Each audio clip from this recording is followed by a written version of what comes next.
First it was cholera. Now South Africa is facing what probably shouldn't be called an outbreak just yet, but it is diphtheria. KwaZulu-Natal and the Western Cape have confirmed several cases in their province. Diphtheria is a contagious airborne bacterial infection. Professor Anne von Gottberg is a clinical microbiologist with the National Institute for Communicable Diseases, and she joins us now to explain this further. Prof, thank you so much for your time. She's speaking to us virtually from Johannesburg. The NICED has called for healthcare workers across the country to just be very aware for these symptoms, but said there's no need for panic. Do we have an update with regards to the number of confirmed cases that we do know of as yet? Yes, so we only have two confirmed cases, one from KwaZulu-Natal and one from the Western Cape. And you're right, what we're trying to do is create awareness so that clinicians can be on the lookout for the clinical presentation. It's an upper respiratory tract infection, but where the children really have a swollen neck and have difficulty in breathing. So it's quite distinctive. It may present a little non-specifically right at the beginning, but if clinicians are aware that this should be part of the differential diagnosis, they can then send specimens to the laboratory to exclude diphtheria. Now, Prof, you spoke about the swollen, a swollen glandular-looking symptom, but I also know that here in Johannesburg, doctors have warned about a little outbreak of mumps at the moment. Would it be possible to confuse the two symptoms? Yes, I think initially it's potentially possible that the two might be confused, but I think there are other signs. With diphtheria, there's a real, it's a sore throat, the weakness, a fever, a low-grade fever, and then the respiratory tract becomes obstructed.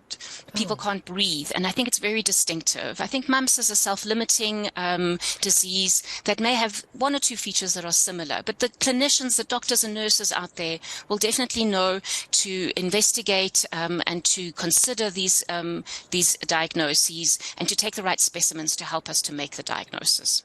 Now, there are vaccines that children are supposed to receive within the first year of their life against diphtheria. Are you and your team surprised by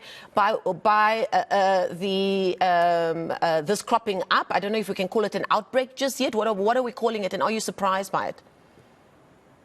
Well, strictly speaking, yes, we are calling it an outbreak because it's above the number of cases that we'd be expecting. So I think it is an outbreak. We're not entirely surprised. Vaccine coverage did go down during the pandemic.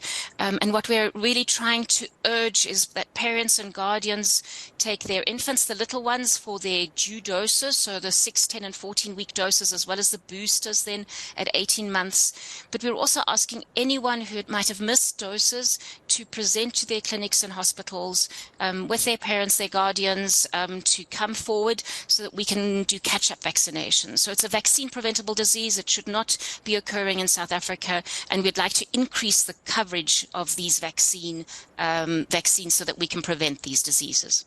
Are those that are in danger, specifically younger children and babies, who really should be on the lookout for these symptoms? Well, in fact, the one case was an adult. The other case was a very young infant. So at the moment, I think we need to be aware of this disease in all ages. If the vaccines are given to the infants and young children and the boosters at 6 and 12 years, then we should hopefully have immunity within all ages. So at the moment, I think I would be aware of this disease in all age groups. Obviously, little children, infants, have more severe outcomes for most diseases. So we do worry with them especially. But I think it's very important that this disease is considered as a differential diagnosis, but also that we try and improve all vaccine coverage throughout the country. Now, Prof, I recently found out that hand, foot and mouth disease crops up amongst in creches and preschools every year or so. It's new because it's my first child and it's a toddler that's at school for the first time. And when I saw the message come up on the school WhatsApp group, I was like, wait, this is actually a thing. And it's almost like if you don't operate within those circles where this thing crops up every year or so, I'm told that you're not actually aware of it.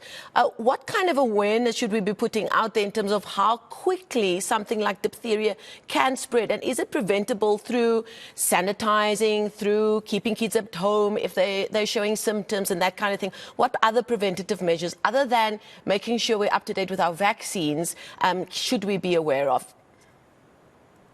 So after the pandemic and the knowledge that everyone has related to respiratory-borne diseases, I think many people are now experts, and many of our public are experts. So it's exactly as you point out. It's a respiratory disease. It's non-pharmaceutical intervention. So it's social distancing. It's staying at home.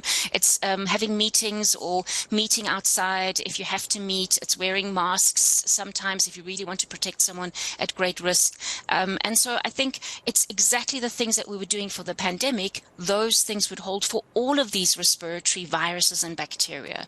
So I think people have learned what to do. It's to hold to them and to, when symptomatic, I think very importantly, to keep children at home for the few days that they're symptomatic, for us to stay at home when we're symptomatic as adults and not to go to work. If we do go to work, to remember to open windows, to have your office, especially if you're in an office alone, that's also good. So I think to keep to all of those very pragmatic and practical methods of trying to prevent respiratory transmission. Okay, great. We're going to leave it there. Thank you so much for your time. As always, you and your colleagues always readily available to help us figure out what to do next. That's Professor Anne von Gottberg, a clinical microbiologist with the National Institute for Communicable Diseases. 2 confirmed cases of diphtheria, a child in the Western Cape and an adult in KZN, if I've got that right.